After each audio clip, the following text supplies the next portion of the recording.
I believe I can fly. Baik, bismillah. Ulum Al-Quran pula ya. Kita pergi kepada ulum Al-Quran. Okey. Okey, alhamdulillah. Kita teruskan lagi ya, insya-Allah. Okey, ulum Al-Quran. Okey, apa yang penting daripada ulum Al-Quran? Okey, kita tengok satu persatu. Okey, yang paling banyak adalah istilah lah. Jadi sebab itu ada bila kita tanya murid-murid lah. Sebab ada yang mengadu, so, saya tak sukalah bagi yang ulum Al-Quran ni. Jawapannya kenapa? Sebab terlampau banyak istilah dia ada. Tapi dalam masalah agama memang kita kena banyak mengetahui istilah. Macam mana lah, kita kena fahamlah istilah tu. Okey. Dan juga perkara-perkara yang berkaitan dengan istilah tersebut. Dan yang terakhir, jangan lupa kita ada soalan KBKK dan juga soalan kebat. Okey. Okey, kita tengok satu persatu. Okey, cuba tengok yang ni dulu. Okey, tengok. Kita ada pengertian, banyak pengertian, hampir setiap tahun ada pengertian. Okey, pengertian ulum Al-Quran, pengertian mukjizat, pengertian wahyu, pengertian nuzul Al-Quran. Okey. Kita ada pengertian makkiyah madaniyah, pengertian pengertian ilmu tafsir dan sebagainya. Jadi semuanya melibatkan pengertian. Okey. Jadi kita mesti menguasai lah. Okey, ini contoh soalan. Okey, tengok ya. Bila kita tengok soalan pertama biasanya adalah soalan pertama pun dah melibatkan pengertian. Ini biasanya lah. Okey. Soalan pertama dah pengertian. Kalau kita tengok soalannya, yang pertama ni adalah pengertian. Soalan besar ya. Okey. Ini contoh. Lepas tu barulah perkembangan seterusnya. Okey, kita tengok contoh kan. Okey. Okey, ini soalan dia.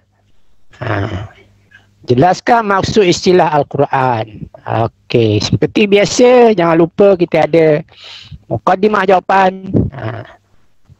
Okey, tengok ya, bila pengertian, kita mesti sempurnakan pengertian itu sebaik mungkin. Sebab pemeriksa akan kira berapa dia punya elemen yang ada dalam pengertian tu. Kalau kurang satu atau dua, maka markah je pun akan kurang. Okey, tengok kita ada berapa? 1, 2, 3, 4, 5, 6, 7 dan 8 semua. Dah ada 8 perkara ni baru dapat 2 markah. Ya, baru dapat 2 markah ni. Kalau mungkin kurang daripada itu, mungkin ada kemungkinan kita akan dapat mungkin 1 je. Okey, mungkin 1 je. Jadi untuk dapat 2 ni, kita mesti dapat semua ni 1, 2, 3, 4, 5, 8. Baru dapat 2 markah. Ni. Jadi memang untuk istilah ni memang kita mesti betul-betul menguasai istilah. Barulah kita dapat markah penuh. Jadi minta maaf lah kalau ada orang kata susah lah istilah ni. Bukan susah apa, sebab kita tidak membaca. Itu je jawapan dia. Jadi macam mana cara untuk kita mengingat? Buatlah study group. Kita tanya kawan kita jawab. Okey, kawan kita tanya kita jawab. Itu cara nak mengingat. Sebelum tidur, malam ni kita mengingat 2 istilah. Itu contohlah. Sebab kan dulu kat asrama kan. Okey. Ini contoh jawapan yang sebenar, tengok kan. Ini contoh. Itulah cara dia untuk kita dapat markah yang sepatutnya. Okey, seterusnya. Okey, tentang kefahaman berkaitan perkara-perkara yang terlibat dengan ulum Al-Quran. Okey, tengok. Okey, jelaskan 2, nampak ni kan? 2. Okey. 2 apa? 2 kesan. Kita kena tanda dalam pensel kita kena tanda apa yang penting. Jelaskan 2. Ni, tamadun manusia. Ni. Jadi, markah dia 4. Mana perlu kepada 2 isi lah. Okey, 2 isi campur 2 huraian. Okey, macam tu. Okey, jelas semoga kita semua okey lah. Okey, contoh jawapan. Ini dia. Okey, seperti biasa kita ada mukadimah jawapan. Okey. Yang ni isi, fakta, yang ni huraian. Okey, 1 markah, 1 markah. Yang ni 1 markah. Yang ni 1 markah. Okey, seperti biasa sebut tadi, biasakan. Yang ni pun dah lebih. Okey, jadi dapatlah 4/4. Okey. Bagus. Macam itulah. Kira mudah je nak dapat markah. Jadi jawablah sepatutnya. Okey. Okey, kebat. Kebat. Soalan kebat. Kita ambil contoh ni. Okey, yang ni mungkin kita pernah jumpa soalan ni kan. Ni Ustaz ambil soalan daripada soalan Negeri Selangor punya lah. Soalan pintas. Okey. Soalan pintas dan juga soalan SPM sebelum ni lah. Okey. Yang ni tentang tafsir kan. Zaman Bani Abbasiyah menyaksikan terciptanya alat-alat baru seperti kompas, jam, alat timbangan dan pelbagai lagi inovasi baru dalam pelbagai disiplin ilmu. Okey, ini stimulus. Stimulus. Okey, berdasarkan pernyataan di atas, bagaimanakah anda dapat mengaitkan ilmu sebagai pencetus, okey, kepada perkembangan kepada perkembangan ilmu. Ni, ilmu ni lah. Itu dia punya cara kita mengalah. Okey, jadi dia soalan kebat, dia tak tentukan berapa. Sebab memang dia nak satu jawapan saja. Jadi arah dia tinggi. Bagaimanakah? Bagaimanakah? Mesti tinggilah arah dia.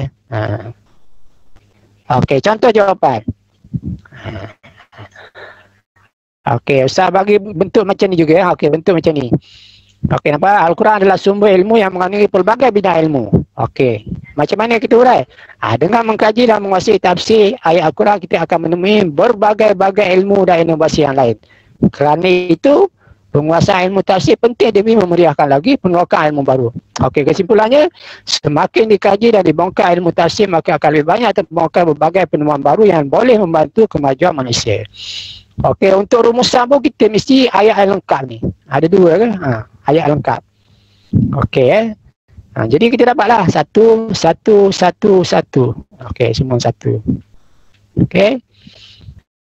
Okey, jadi seperti yang tadi juga Ustaz bagi pilihan. Jawab macam ni. Kalau tak suka, jawab macam ni. Okey, kalau tak suka juga, jawab macam yang terakhir. Sama je, Ustaz saja tunjuk benda ni banyak kali supaya kita alert lah. Ini cara yang terbaik untuk kita menjawab soalan kebat. Okey. Ada soalan. Ini tajuk fokus. Okey, tajuk fokus.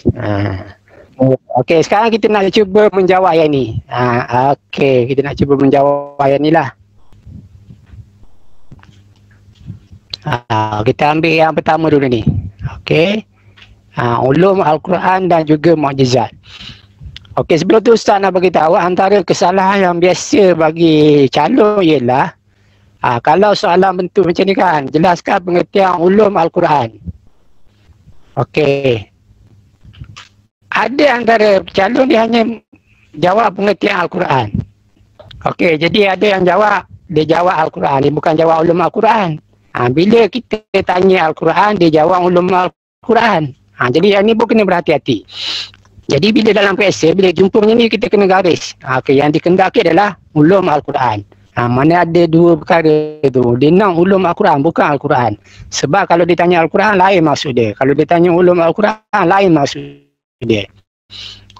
Jadi kita kena betul-betul lah.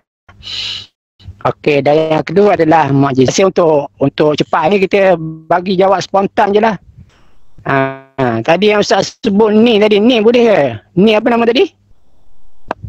Ni mahfuzah dia. Ni hafaz. Ni mahfaz. Oh, okey, ni mahfaz. Okey, boleh tak ni bagi jawapan? Apa maksud ulum Al-Quran?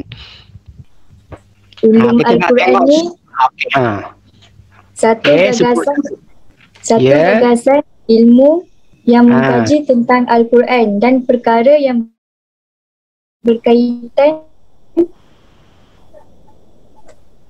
seperti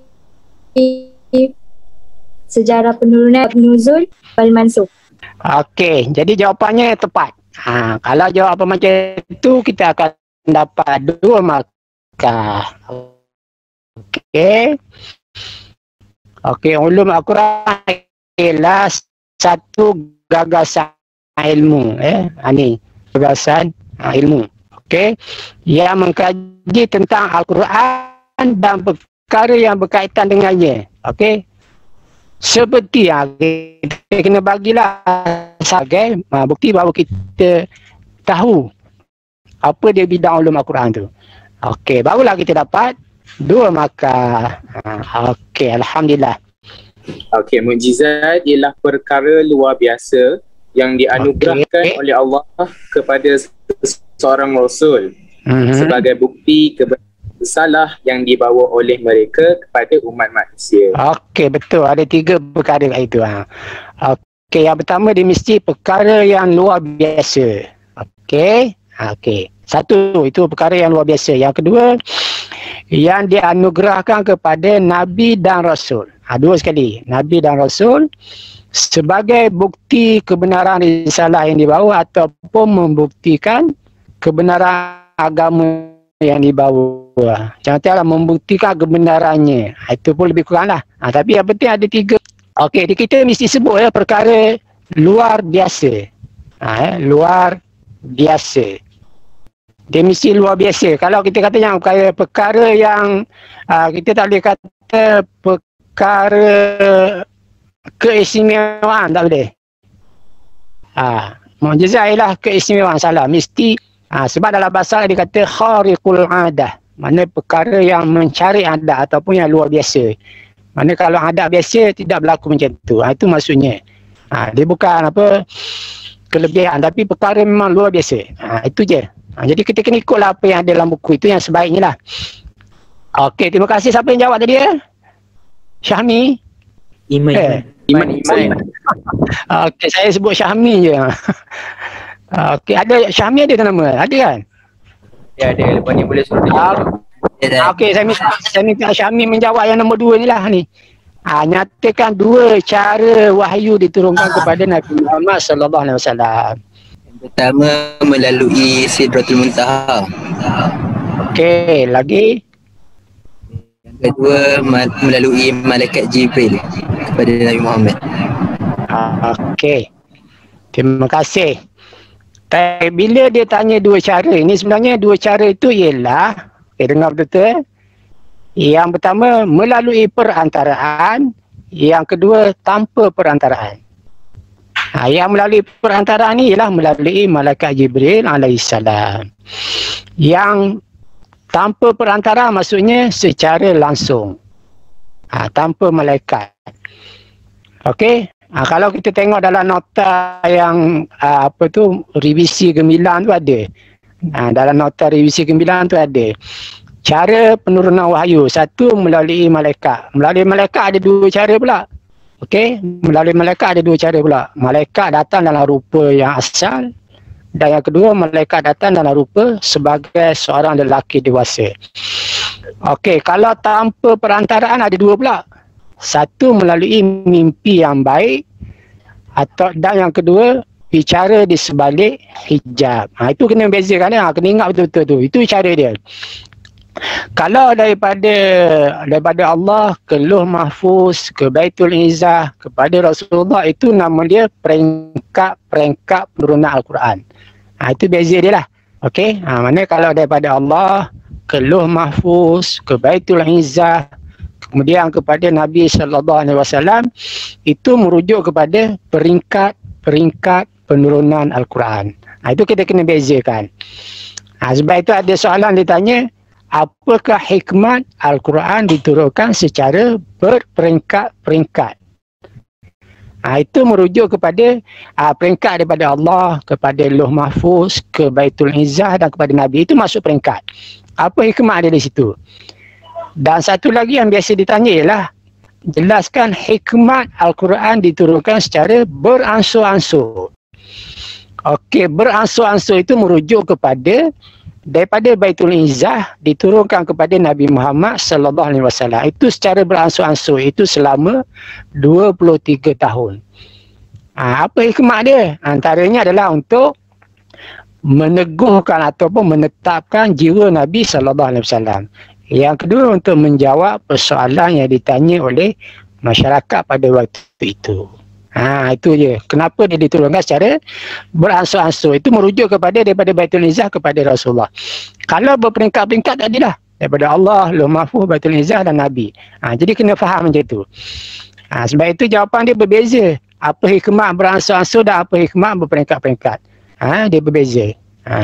Okey, jadi Ustaz kita jelas lah benda tu kan supaya tidak bertukar nanti. Okey. Sekarang kita tengok lagi sikit. Okey, kalau kita tanya. Ya. Ustaz, apa beza penurunan Al-Quran berperingkat-peringkat dengan beransur-ansur? Tu yang saya sebut tadi. Kalau berperingkat-peringkat, okey, kalau berperingkat-peringkat, ya, tak apa, saya ulang balik. Kalau berperingkat maksudnya daripada Allah ke Lauh Mahfuz, ke Baitul Izzah, kepada Nabi. Itu peringkat-peringkat dia. Okey, kalau beransur-ansur daripada Baitul Izzah kepada Nabi sahaja. Itu beransur-ansur. Itulah istilah dia sebenarnya. Okey. Kalau kita tanya macam ni, terangkan dua peranan wahyu. Okey. Jadi kita boleh pecahkan peranan wahyu dalam bidang ibadat. Okey? Boleh. Dalam bidang akidah. Boleh. Okey? Dalam bidang apa? Syariat. Muamalat. Okey? Dan sebagainya. Boleh ni semua ni. Kita boleh jawab khusus macam tu. Ditanya umum, kita jawab macam tu. Ataupun paling kurang kita kata wahyu adalah sebagai sumber ilmu. Sumber ilmu. Kerana Al-Quran itu menerangkan semua ilmu yang ada. Kita dah bincang tadi pasal ilmu tafsir tadi. Ilmu ni kembali pada juga. Ilmu ibadah, ilmu akidah, ilmu syariah, ilmu muamalat, ilmu politik, ilmu ekonomi dan sebagainya. Semua ada. Okey. Jadi semoga boleh menjawablah insya-Allah. Okey, apa lagi? Sebab kita nak jawab. Okey, tengok sini kan. Okey, sebab dia kata, tapi yang ni dia kata peranan ilmu dalam bermasyarakat. Ini kita kena jelas. Okey, yang ni tu kena, bila jumpa soalan macam ni kita kena garis. Okey, peranan ilmu dalam kehidupan bermasyarakat. Jadi kalau kat sini jawapan dia adalah memandu manusia untuk menjalani hidup secara adil dan saksama. Okey, mengajar manusia macam mana untuk berinteraksi di antara sesama manusia supaya timbul perasaan mahabbah antara mereka. Contoh, lepas tu wahyu memandu masyarakat supaya membuat urusan jual beli secara halal. Itu antara jawapan dia. Okey. Lepas tu mengajar manusia supaya hidup bermasyarakat.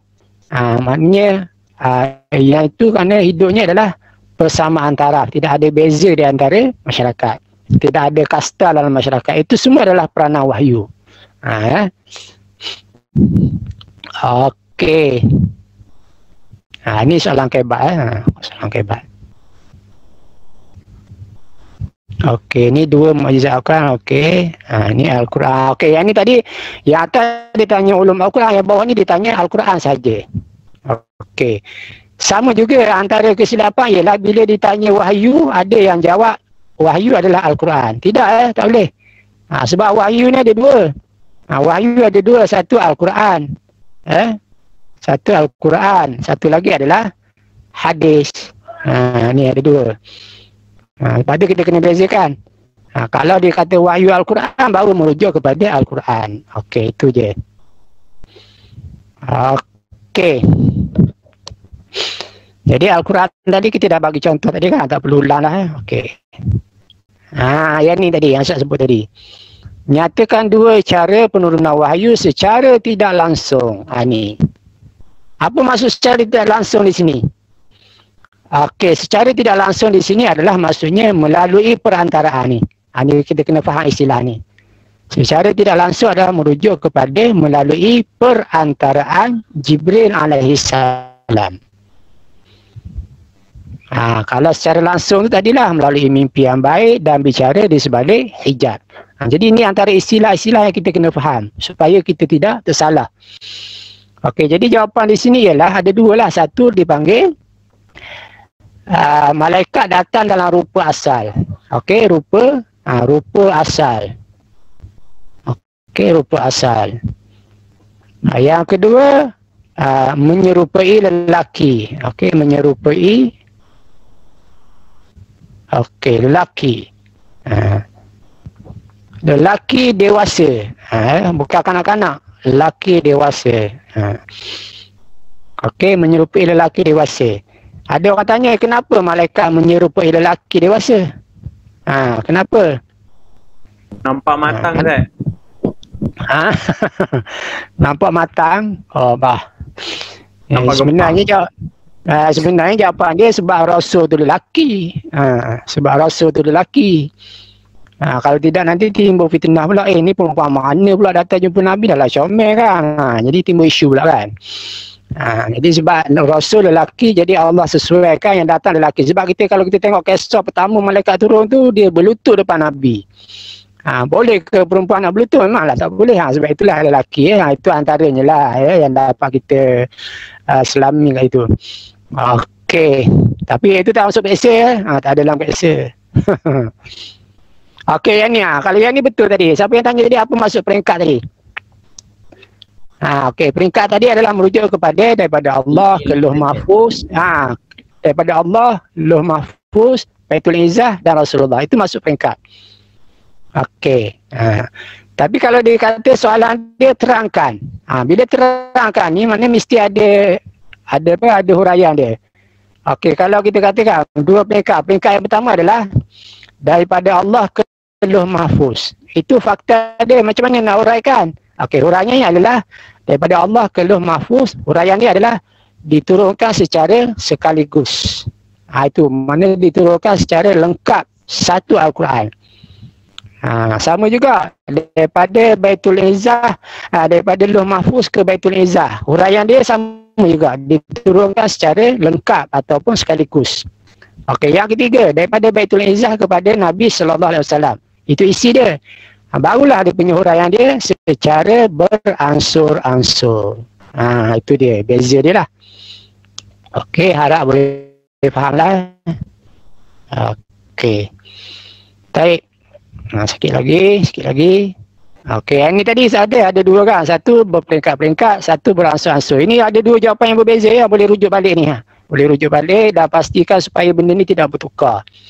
Sebab dia selalu bertukar antara tu. Okey, ni ada juga Madaniyah dan Tafsir Birra'yi. Okey, ini perkara yang penting lah.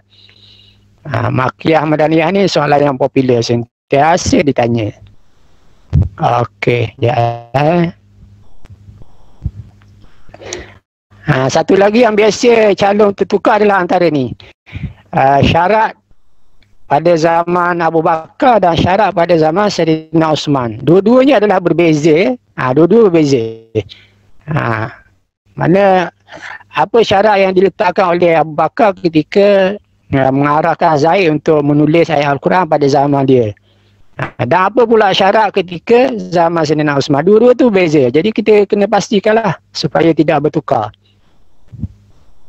Okey. Kalau soalan ni jelaskan dua pembaharuan. Ada dua saja. Yang pertama meletakkan tanda titik. Okey, meletakkan tanda titik.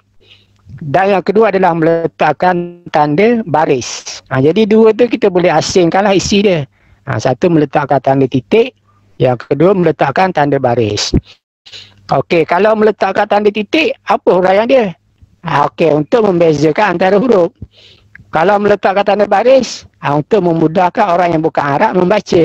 Itu dia punya huraian dia. Okey, itu jawapan ni lah. Okey, Ustaz minta yang ni seorang cuba jawab yang ni. Okey, cuba jawab yang ni. Ni. Apa ni? Alah, terpotong pula ni.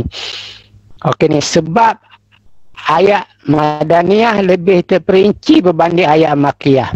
Okey, siapa nak cuba jawab? Saya cuba Okey. Siapa tu? Syami? Saya. Okey. Hilmi. Okey lah. Okey. Tak salah saya, Madaniyah ni dia banyak cerita pasal sirah, pasal hukum. Kalau Makkiyah ni banyak pengajaran. Okey. Jadi apa kaitan dia?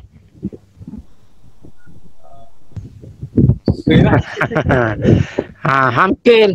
Dah hampir-hampir betul dah. Hampir-hampir betul. Cuma dia kena uraikan sikit lah. Betul lah tadi. Sebab bila di Madinah, dia lebih kepada syariah kan. Lebih kepada penjelasan hukum. Jadi untuk menjelaskan sesuatu hukum, jadi dia ayat dia kena panjang lah. Tapi bila di Mekah, dia lebih kepada akidah. Jadi ayat akidah tak boleh panjang-panjang. Itu esok. Tak perlu urai dah, satu cukup lah. Tapi nak ceritakan tentang sembahyang, mesti ayat dia panjang macam mana nak sembahyang gini dan sebagainya, zakat dan sebagainya. Itu antaranya lah. Okey, yang kedua, ada sebab yang kedua tak? Siapa boleh jawab? Tambah. Okey, jawapan yang kedua sebenarnya, sebab penguasaan bahasa Arab orang Mekah lebih baik daripada orang Madinah. Penguasaan dari segi bahasa Arab yang fusha tu kan. Orang Mekah lebih hebat lagi.